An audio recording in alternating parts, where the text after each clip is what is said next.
Merry Christmas Jesus. Merry Christmas বন্ধুরা। তো আজকে আমরা অনেক সকাল সকাল উঠে পড়েছি, আর উঠেই আমাদের কাজ বাজ শুরু করে দিয়েছি। কেন বলো তো, কারণটা তোমরা একটু পরেই জানতে পেরে যাবে। আর এখন হচ্ছে নতুন আলু দিয়ে ডিম কষা হচ্ছে, চিকেন কষা হচ্ছে, আর হচ্ছে পরোটা। তো বুঝতেই পারছো কেন হচ্ছে, কিন্তু কোথায় যাওয়ার উদ্দেশ্য হচ্ছে সেটা তোমরা আমার পুরো ব্লগটা দেখলেই বুঝতে পারবে। তো আজকে দিনটা বেশ ভালোই জমজমাট আনন্দে কাটবে, আশা করছি তোমরাও আনন্দে কাটাও। আর আমার পুরো ব্লগটা কিন্তু দেখতে থাকো, কেউ স্কিপ করো না।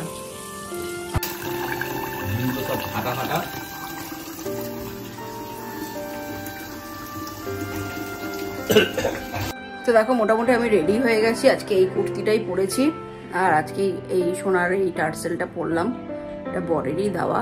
তো কোনোদিন পরা হয়নি, ভাবলাম আজকে একটু পরি।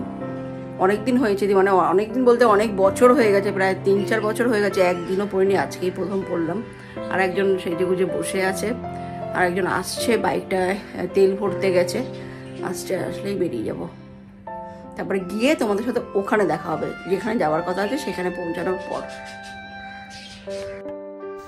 তো আমরা দেখো এখন বেরিয়ে পড়েছি ঘুরতে, আর বাইকে করে 3 জনেই উঠে পড়েছি। উঠে অনেকটাই দূর চলে এসেছি। তো ভাবলাম চারপাশে ভিউটা একটু তোমাদের শেয়ার করি। খুব ভালো লাগছে কিন্তু দেখো, আর ঘুরতে বেড়ালে না আর বাড়ি যেতে ইচ্ছা করে না। সত্যি এত ভালো লাগে না বাইকে করে ঘুরতে। মানে এটা আমার পার্সোনালি একটা এক্সপিরিয়েন্স, তোমাদেরকেই বললাম। মানে বাইকে সত্যি ঘোরার মজাটা একটা আলাদা। তবে বাইকে ঘোরার মজা যারা ঘোরো বাইকে তাদের কাছে আলাদা, আর যারা 4 চাকায় ঘোরে তাদের কাছে মজাটা একটা আলাদা। তবে আমার কিন্তু বাইকে ঘুরতে খুব ভালো লাগে। আর দেখো এই যে একটা লেখা থাকে না, এই যে হজবরলক এলোমেলো কি লেখা, এগুলো কিন্তু আমি একদম বুঝতে পারি না। মানে এখান থেকে যখনই যাই আমি এই বিল্ডিংটা দেখি, কিন্তু এই লেখাটা আমি আজও উদ্ধার করে উঠতে পারলাম না। এই দেখো বিশ্ব বাংলা গেট, মানে এইটা তোমাদেরকে একটু শেয়ার না করে পারলাম না থাকতে। সত্যি কত ভালো লাগছে, আর কত নিজেকে গর্ব মনে হচ্ছে যে আমি কলকাতায় জন্মেছি আর কলকাতায় বসবাস করি। মানে কলকাতার মধ্যে এত কিছু সুন্দর জিনিস আছে দেখার মতন, সেটা কিন্তু অন্য কোথাও গেলে আর পাওয়া যাবে না। তাই আমার কলকাতা আমার কাছে শ্রেষ্ঠ, আমার প্রিয় বাসস্থান। সত্যি কলকাতাকে আমি খুব ভালোবাসি, মন থেকে ভালোবাসি। আর এই দেখো কত সুন্দর লাগছে, মানে এই ভিউটা তোমাদের সত্যি দেখাতেই হলো। আর এই তো এবার চলে এসেছি ইকো পার্কে। তবে ইকো পার্কে না এই একটা সুবিধা আছে, এখানে বাইক পার্কিং এর প্রচুর সুবিধা। আর এখানে বাইক পার্কিং এর যে টাকাটা নেয় সেটাও কিন্তু অনেকটাই কম। তো আমার চুলের কি অবস্থা দেখো, এলোমেলো হয়ে গেছে। এইমাত্র বাইক থেকে নামলাম, আর দেখো বাইকের যেন শোরুমে এসেছি। কোন বাইকটা পছন্দ তোমাদের জানিও, তাহলে আমরা প্যাকিং করে নিয়ে যাবো তোমাদের জন্য। তো এখন ফাইনালি চলে এসেছি ইকো পার্কে, আর তাকাতে পারছি না সূর্যের আলোতে। আমার মেয়ে বলছে মেকআপ ঠিক আছে, একদম ঠিক আছে। আর এবার বাইক রেখে আমরা তাড়াতাড়ি করে হাঁটছি, কারণ আবার টিকিট কাটতে হবে। টিকিট ওখানে অনেক লাইন পড়েছে নাকি শুনলাম। আর টিকিট কাটার আগে আমার কি অবস্থা, কে খায় ভাই দুপুর 1টার সময় ফুচকা? আমি কিন্তু খাই। আমি কোথাও গেলে ফুচকা দেখলে সেখানে আর না খেয়ে থাকতে পারি না, ফুচকা খেতেও শুরু করে দিলাম। আর আমার আর মনে হচ্ছে যেন ডাইটিং করা হবে না, এই জীবনে তো আর হবে না। তো বরকেও ডাকছি, মেয়েকেও ডাকছি, আয় খেয়ে যা খেয়ে যা, কেউ তো খেতে আসছে না। তো যাই হোক আমি খেলাম, আর বর খেয়েছিল। তো এবার চলে এসেছি টিকিট কাউন্টারে টিকিট কাটতে। তো এইবার ঢুকে পড়লাম ইকো পার্কের ভেতরে টিকিট কেটে। তো দেখো ইকো পার্ক না এতটাই বড়, একদিনে কিন্তু পুরোটা ঘোরা সম্ভব নয়, সত্যি কথা।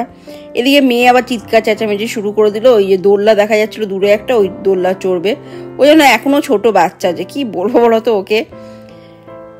তো এবার অনেকটাই দেরি হয়ে গেছিলো, প্রায় একটু ঘুরতে ঘুরতে 2:30 বেজে গেছিলো।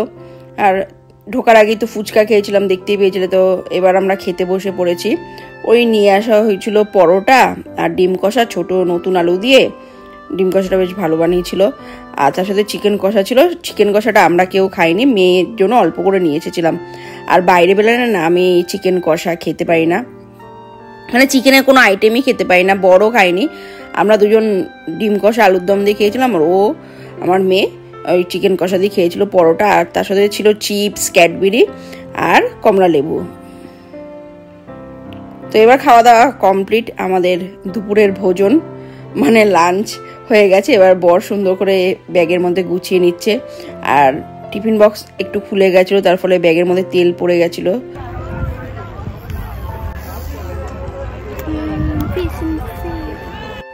তো এর আগে আমরা ইকো পার্কে 3 বার এসেছি, তখন টয় ট্রেন চড়েছি, তারপরে সাইকেল চড়েছি, কিন্তু বোটটা চড়ার সুযোগ হয়নি, কারণ ইকো পার্কটা তো অনেকটা বড়, ঘুরতে ঘুরতে সময় চলে যেত। তো এবার খাওয়া দাওয়ার পরেই মেয়ে বায়না শুরু করলো যে চলো গিয়ে লাইন দিই, তাহলে আমরা বোটটা চড়তে পারবো সময়ের মধ্যে। তো 2 ঘন্টার আমাদের লাইন দিয়ে দাঁড়াতে হয়েছিল, আর আমার ভালো লাগছিল না। আমার কিন্তু চড়ার একদমই ইচ্ছে ছিল না, কিন্তু ওর জন্য চড়তে হয়েছে। আর কি ভালো লাগছে দেখো ভিউটা, সূর্য অস্ত যাচ্ছে, আর যে সূর্যের যে একটা হলদে রং সেটা দেখো ঝিলটার মধ্যে পড়ছে, ঝিলের জলে, কি ভালো লাগছে দেখতে। তো ফাইনালি আমাদের এবার সময় হয়ে গেল বোটে ওঠার, আর এই যে সেফটি জ্যাকেটগুলো আমাদের পরিয়ে দেওয়া হয়েছে। আর এবার আমরা বোটের দিকে এগোবো।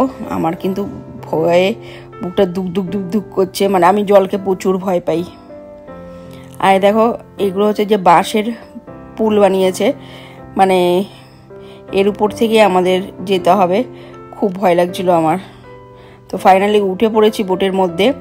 এবার তোমাদের দেখালাম একটু ভিউটা, আর ঝিলটার জলটা দেখেছো, আর এদিকে সূর্য অস্ত যাচ্ছে, এই যে একটা জিনিস। আর এই দেখো এবার আমার কি অবস্থা, আমি তো চিৎকার করছিলাম ওঠার সময়, আর সেটা তোমাদের ক্যামেরায় দেখানো হয়নি, মানে আমি প্রচুর ভয় পেয়ে গেছিলাম। এমনি আমার জলে প্রচণ্ড ভয়, প্রচণ্ড।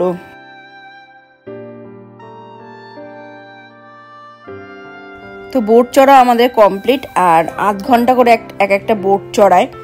আর ইকো পার্কে দেখো চারিদিকে দেখো সন্ধ্যা যত হচ্ছে, খাবারের স্টলগুলোতে কত সুন্দর লাইটিং দিয়েছে, আর একটু একটু যেতে যেতেই না খাবারের স্টল, প্রচুর খাবারের স্টল করেছে ইকো পার্কে। আর লাইটে দেখো আলোটা কি সুন্দর লাগছে নারকেল গাছগুলোতে। তো দেখো এইবার চলে এসেছি একটা ফুড ক্যাফে, এখানে কফি, তারপরে বার্গার, মোমো সব বিক্রি হচ্ছিল। তো আমরা কফি অর্ডার করেছিলাম, বার্গার অর্ডার করেছিলাম, আর মোমো অর্ডার করেছিলাম, চিকেন মোমোটা। আর এদিকে দেখো কত সুন্দর বসার সিটও করে দিয়েছে, অনেকে তো পায়ে ব্যথা থাকে না, সবাই তো দাঁড়িয়ে খেতে পারে না, তো বসার সিট করে দিয়েছে, বেশ ভালো লাগছে। আর অনেকটা বড় এই দোকানটা। আর এদিকে দেখো একটা টয় ট্রেন যাচ্ছে, কি ভালো লাগছে দেখতে, যেন আমরা দার্জিলিংয়ে চলে এসেছি, বেশ ভালো লাগছিল ওই ভিউটা।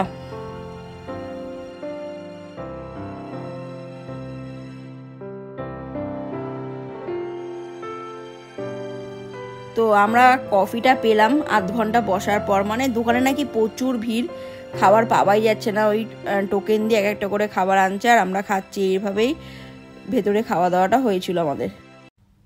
তো এই যে ইকো পার্কে যে এই জিনিসটা এত সুন্দর লাগে রাতের বেলায়, মানে তোমাদের কি বলবো, কত সুন্দর দেখো, কত সুন্দরভাবে এটা করেছে জলের মধ্যে। সত্যি এইটা দেখার জন্য না প্রচুর লোক দাঁড়িয়ে থাকে, আর এটা ঠিক 5:30 থেকে 6টার মধ্যে শুরু হয়, আর এটা সত্যি খুব সুন্দর, তাই এই জিনিসটা তোমাদের শেয়ার করে দিলাম। আর যারা এখনো ইকো পার্কে আসেনি তারা কিন্তু এসে একটু দেখে যে ওই জিনিসটা। আর দেখো আইফেল টাওয়ারটা কি ভালো লাগছে আলোতে, কত সুন্দর লাগছে ইকো পার্কটা সন্ধ্যাবেলায়।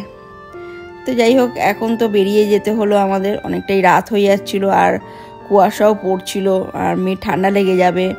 তো এবার বেরিয়েই পড়লাম আমরা। দেখো কত সুন্দর। আর বেরিয়ে আসার পর গেটের বাইরে যখন চলে এসেছি, আবার এখানে এসে একটু ভেলপুরি খেলাম, পাপড়ি চাট খেলাম, আর এইবার একেবারেই ফাইনালি চলে যাচ্ছি। বর বাইক আনতে চলে গেছে, তো মুডটা খুব অফ হয়ে গেছিলো, জানো তো, কি করব, যেতে তো হবেই।